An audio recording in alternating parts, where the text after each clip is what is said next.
Hello મિત્રો, આજના વિડીયોમાં આપણે જાણીશું કે ઘરે બેઠા તમે ડ્રાઇવિંગ લાઇસન્સ માટેનું ફોર્મની એપ્લાય કઈ રીતના કરી શકો છો, જેમાં તમારે ખાલી ઓનલાઈન ફોર્મ જ ભરવાનું રહેશે.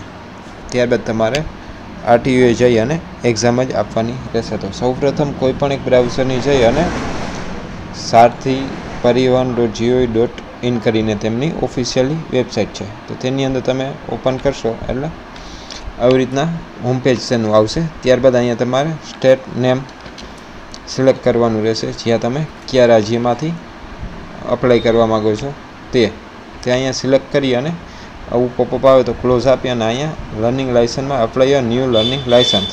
ત્યારબાદ કન્ટિન્યુ પર ક્લિક કરવાનું રહેશે. ત્યારબાદ સિલેક્ટ કરી અને અહીંયા જનરલમાં સિલેક્ટ કરવાનું રહેશે. અહીંયા તમારું કઈ જગ્યાએ તમારે ટેસ્ટ આપવા જવી છે તે સિલેક્ટ, મોટા ભાગે તમારું રાજ્ય જ સિલેક્ટ કરવું. ત્યારબાદ અહીંયા તમે સેન્ટર ખુલશે કે આટલા સેન્ટર ઉપર તમે કોમ્પ્યુટર બેઝ એક્ઝામ આપી શકો છો. તે આમનું લિસ્ટ છે, તેમાં તમારે જે નજીક લાગુ પડતું હોય તે તમારે અહીંયા સિલેક્ટ કરવાનું રહેશે. કોઈ પણ એક સિલેક્ટ કરી લીધા બાદ તમારે અહીંયા સબમિટ આપવાનું રહેશે. સબમિટ આપશો એટલે આવી રીતના અહીંયા તમારી પાસે બે ઓપ્શન આવશે. એકમાં છે મોબાઈલ નંબર અને બીજો છે કેપ્ચર કોડ. તો અહીંયા પહેલાંમાં મોબાઈલ નંબર નાખી અને સામે જે આ દેખાય છે તમને કેપ્ચર કોડ, ત્યાં અહીંયા એન્ટર કરી અને જનરેટ ઓટીપી ઉપર ક્લિક કરવાનું રહેશે, જે હું તમને બતાવી રહ્યો છું તે રીતના.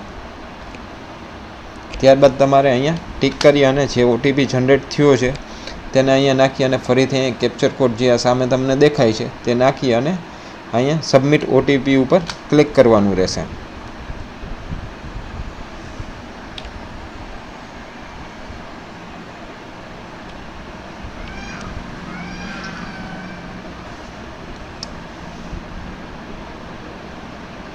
સબમિટ ઓટીપી ઉપર ક્લિક કરશો એટલે આવી રીતના તમારી સામે ફોર્મ ખુલી જશે. જે તમે અહીંયા આરટીઓ ઓફિસ સિલેક્ટ કરેલી હશે તે આવી જશે અને અહીંયા પિનકોડ તમે એન્ટર નહીં કરી શકો.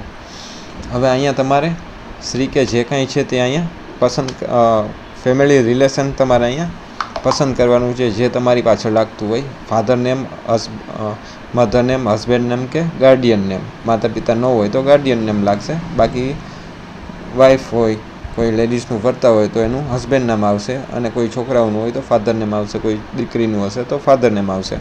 તો ત્યારબાદ અહીંયા તમારે સિલેક્ટ કરી અને અહીંયા તમારે ફર્સ્ટ નેમમાં તમારું નામ લખવાનું રહેશે. અહીંયા મિડલ નેમમાં કંઈ પણ વસ્તુ લખવાની નથી, કારણ કે અહીંયા 5 થી 7 અક્ષર જ તમે સંભાળી શકશો છો.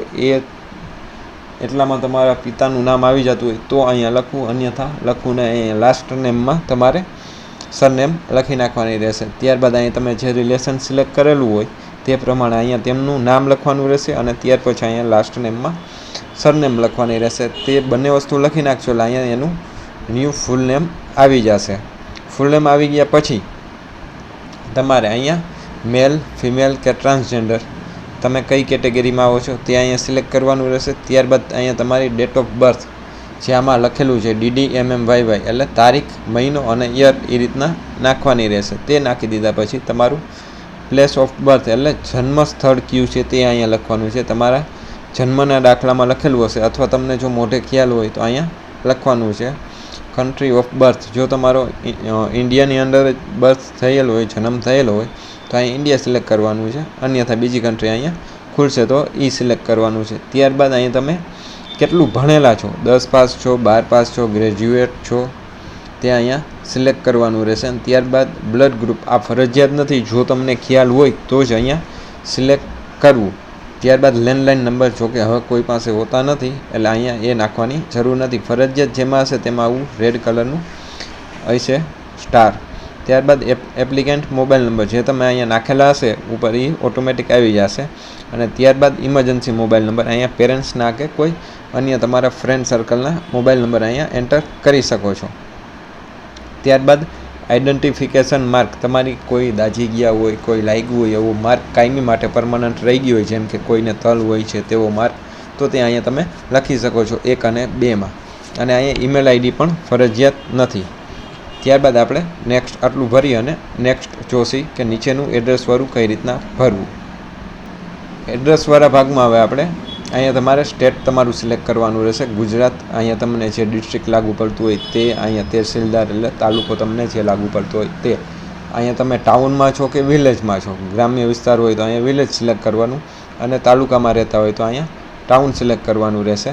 તે અહીંયા સિલેક્ટ કરી અને આગળનું છે આ બધા છે તે તમારે ભરવાના રહેશે. જેમ કે અહીંયા પિનકોડ છે, લેન્ડમાર્ક, શેરી કે જે કાંઈ હોય તે, નજીક સ્ટ્રીટ, લોકેલિટી અથવા પોલીસ સ્ટેશન અહીંયા તમારે સિલેક્ટ કરવાનું રહેશે. અહીંયા તમારા હાઉસ નંબર, આ એડ્રેસ અને પરમનન્ટ એડ્રેસ બંને એક હોય તો અહીંયા સેમ ઉપર ક્લિક કરશો એટલે બંને જગ્યાએ આવી જશે.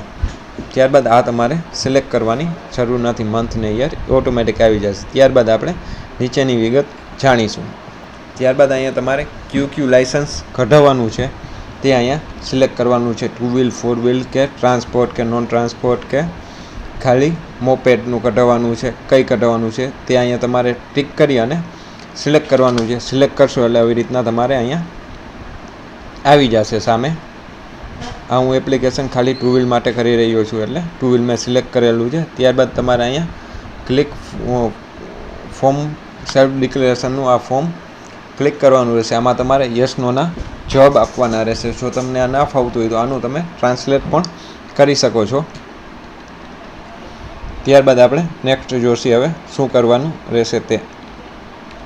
ત્યારબાદ તમે સબમિટ આપશો એટલે ઓકેનો ઓપ્શન આવશે. ઓકે આપી અને તમારે નેક્સ્ટ પેજમાં અહીંયા યસ નો કરવાનું રહેશે. તમે ઓર્ગન ડોનેટ કરવા માગો છો કે નહીં તે ક્લિક કરી અને આગળની પ્રોસેસ કરવાની રહેશે. ત્યારબાદ આ તમારે એપ્લિકેશન જનરેટ થઈ ગઈ છે. આ એપ્લિકેશનને તમે પ્રિન્ટ પણ કરી શકો છો, અન્યથા તમે પછી ફરીથી પણ પ્રિન્ટ કરી શકો છો. તે હું નેક્સ્ટ વિડીયોમાં તમને બતાવીશ કે કઈ રીતના તમારે કરવું. ત્યારબાદની આપણે પ્રોસેસ જાણીશું. અહીંયા તમારે નેક્સ્ટ ઉપર ક્લિક કરશો એટલે આવી રીતના જનરેટ થશે. ત્યારબાદ સબમિટ આપશો એટલે અહીંયા તમારે ફોટોને અપલોડ કરવાનું રહેશે. અપલોડ ડોક્યુમેન્ટ ઉપર હશે. ત્યારબાદ વળી પાછું કેપ્ચર કોડ નાખી અને આગળની પ્રોસેસ. ત્યારબાદ અહીંયા LL સ્લોટ બુક તેના ઉપર આપણે પ્રોસેસ કરશે. એટલે લર્નિંગ લાઇસન્સનો સ્લોટ બુક કરવા માટેની પ્રોસેસ છે. તો તેના ઉપર પ્રોસેસ ઉપર ક્લિક કરવાનું રહેશે. અહીંયા તમારું આખું ફોર્મ હશે તેને સિલેક્ટ કરવાનું રહેશે. ત્યારબાદ અહીંયા પ્રોસીડ ટુ બુક તેના ઉપર ક્લિક કરવાનું રહેશે. ક્લિક કરશો એટલે આગળ તમને અપોઇન્ટમેન્ટનો રીતના શેડ્યુલ ખુલશે કે કઈ તારીખે અપોઇન્ટમેન્ટ તમે લઈ શકો છો. તેમાંની કોઈ પણ એક તારીખ તમારે સિલેક્ટ કરવાની રહેશે. જેટલી ગ્રીન તારીખ છે તે તારીખે તમે જઈ શકશો. ત્યાર પછી તમારે સ્લોટ બુક કરવા માટે અહીંયા તમારે તારીખ સિલેક્ટ કરવાની રહેશે, પસંદ કરવાની રહેશે. તારીખ પસંદ કરી લીધા બાદ અહીંયા તમને ટાઈમ બતાવવામાં આવશે કયા ટાઈમે તમારી પાસે સ્લોટ અવેલેબલ છે તે અને કેટલા અવેલેબલ છે તે અહીંયા ટિક કરી અને તમારે આગળ બુક સ્લોટ ઉપર ક્લિક કરવાનું રહેશે. ક્લિક કરી લીધા બાદ તમારે અહીંયા સિક્યુરિટી પિન જનરેટ થશે તે તમારે અહીંયા એન્ટર કરવાનો રહેશે. તેને એન્ટર કરી અને તમે અહીંથી ત્યારબાદ અહીંયા સૌથી લાસ્ટનો ઓપ્શન છે જે તમારે પહેલાં એક વખત ફોર્મ વાંચી લેવાનું રહેશે. ત્યારબાદ જ ફી પેમેન્ટ કરવાનું રહેશે. અન્યથા જો કોઈ પણ પ્રકારની ભૂલ હશે તો તમારું આખું ફોર્મ અને ફી જે ભરેલી હશે તે રિફંડ થવા પાત્ર નથી. તેના માટે ધ્યાનપૂર્વક એક વખત ફોર્મ વાંચી લેવું. જેમાં કોઈ પણ પ્રકારનો ચેન્જીસ હશે તો સુધારો કરી દેવામાં નહીં આવે. ખાસ કરીને જન્મ તારીખનો ચેન્જીસ હશે તો સુધારો તો કરી દેવામાં આવશે જ નહીં. ત્યારબાદ અહીંયા ફી પેમેન્ટ ઉપર ક્લિક કરવાનું રહેશે. ત્યારબાદ ક્લિક કરી અને પ્રોસેસ કરશો એટલે આવી રીતના નીચે કેના દ્વારા તમે ફી પેમેન્ટ કરવા માગો છો તે અહીંયા ટોટલી ફીનું લખેલું છે, કેના માટે કેટલી ફી લેવામાં આવે છે તે નાખી અને સિલેક્ટ કરી અને આગળની પ્રોસેસ કરવાની રહેશે. ત્યારબાદ અહીંયા નીચે I have agri two term and condition ઉપર ક્લિક કરી અને ફી પેમેન્ટ કરવાનું રહેશે. ફી પેમેન્ટ માટે તમે UPI બારકોડનો ઉપયોગ કરી શકો છો. ત્યારબાદ ફી પેમેન્ટ થઈ ગયા બાદ click two here print receipt. આની પ્રિન્ટની રિસિપ્ટ કાઢવી બહુ જરૂરી છે. તે ત્યાં તમારે સબમિટ કરવાની રહેશે. તેના માટે અહીંયા વળી પાછું તમારે એપ્લિકેશન નંબર નાખી કેપ્ચર કોડ નાખી અને રિસિપ્ટ કાઢવાની રહેશે.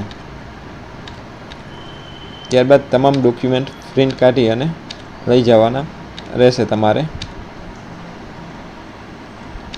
અને સાથે ઓરિજિનલ ડોક્યુમેન્ટ પણ લઈ જવા. વિડીયો કેવો લાગ્યો તે મને લાઇક, શેર અને કોમેન્ટ કરી અને જરૂર જણાવજો. જો તમારે કોઈ પણ પ્રશ્નમાં અટકાતા હોય કોઈ પણ જગ્યાએ ફોર્મ ભરવામાં તો મને કોમેન્ટ કરી અને જણાવજો. વધીને હું 1 કે 2 કલાકની અંદર તમને જવાબ આપીશ. Thank you. આવા જ વિડીયો જોવા માટે અમારી ચેનલને લાઇક કરો, શેર કરો અને સબસ્ક્રાઈબ કરો.